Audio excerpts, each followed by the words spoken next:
বা আমাদের অস্ত্র উদ্ধার অভিযানের বিষয় নিয়ে তারা যে টপিকস নিয়ে আলোচনা সভা করছে, এই জন্য আমি আন্তরিকভাবে ধন্যবাদ জানাই।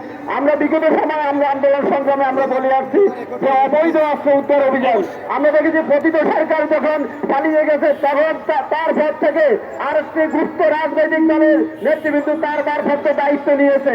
এখন অস্ত্র উদ্ধার অভিযান যদি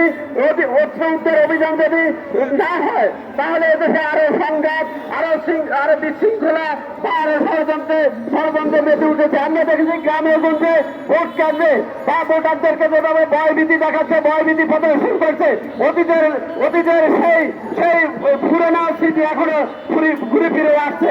আমরা বলতে চাই অতি দ্রুত সময় অন্তর্বর্তীকালীন সরকারের দৃষ্টি আকর্ষণ করছি, আপনারা দ্রুত সময় অস্ত্র উদ্ধার অভিযান করুন এবং নির্বাচনী লেভেল ফিল্ড তৈরি করুন। আমরা গুপ্ত রাজনীতি দেখতে চাই না, আমরা চাই স্বচ্ছতা ব্যালটের মাধ্যমে জনপ্রতিনিধি নির্বাচিত হোক।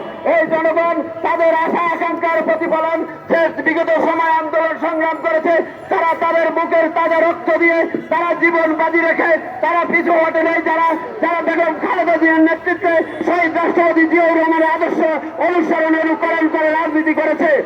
একই সময় এসেছে আমরা আগামী 12ই ফেব্রুয়ারি দানের শীষের প্রতীকের বা বিএনপির সাথে সমমনা রাজনৈতিক দলের নেতৃবৃন্দ যাদেরকে যেখানে মনোনীত করেছে, যাদেরকে মনোনয়ন দিয়েছে, তাদের পক্ষে নির্বাচনে বিজয় অর্জন করা হচ্ছে।